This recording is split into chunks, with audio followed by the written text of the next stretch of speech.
This is the First Date Postgame Show with Terry Bradshaw. Welcome once again to the First Date Postgame Show. I'm Terry Bradshaw, but not that Terry Bradshaw. With me, as always, is dating analyst and former UW dating all-star Lance Kilpatrick. Hi, everybody. Now, this week, of course, the big matchup was between Brad Schilling and Kathy Bickford, and our guest today, who played a tight offense, is Brad himself. Welcome, Brad. Thanks. Now, Brad, you seemed confident going into this date, despite last week's tremendous dumping by Lisa Rinaldi. Did that affect your date with Kathy?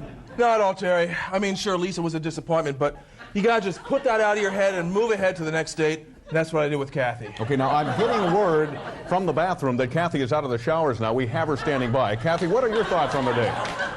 Well, Terry, I knew this was going to be a tough date, but I felt prepared. I'd seen Brad's previous dating films, so I knew what kind of moves he was likely to try. Kathy, Lance Kilpatrick here. You were the underdog coming into this date. Your last 3 dates all ended with a handshake and a promise of "I'll call you." Did that affect you? Well, my confidence was definitely a little shaken, and consequently, I think my defense was a little weak during the first half of the date.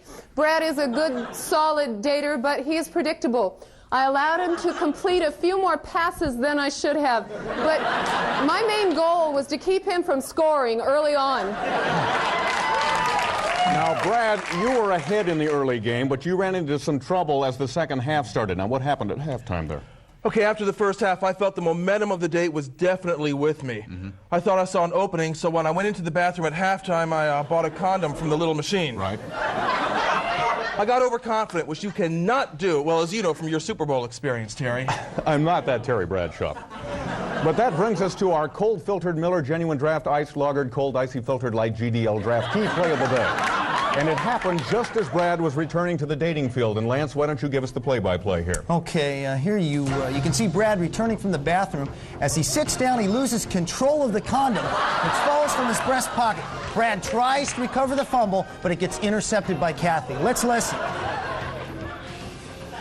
What the hell is this? It's not for you, okay? I mean, it is for you, but not in the way that you, no, wait, okay. It's... Okay, here's where Brad gets hurt. Right here.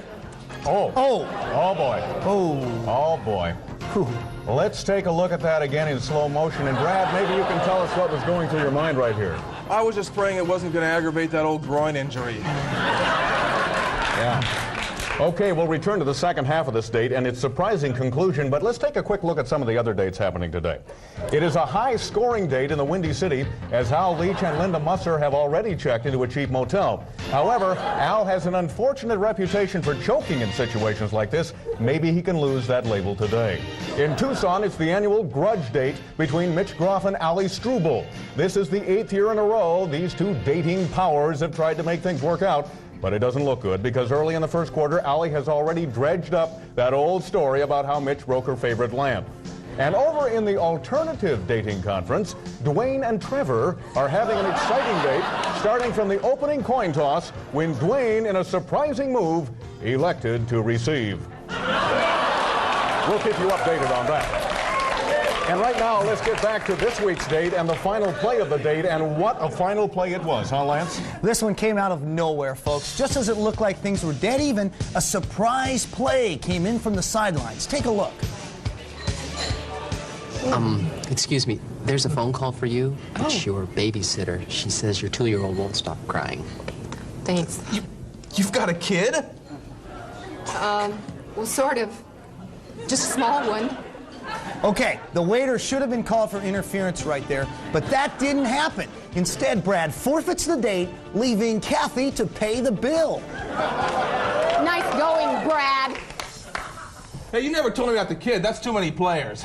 Well, be that as it may, this one was a date for the record books. And that's all the time we have. But be sure to join us next week for what should be a very interesting matchup as Brad takes on Kathy's babysitter. We'll see you then. Good night.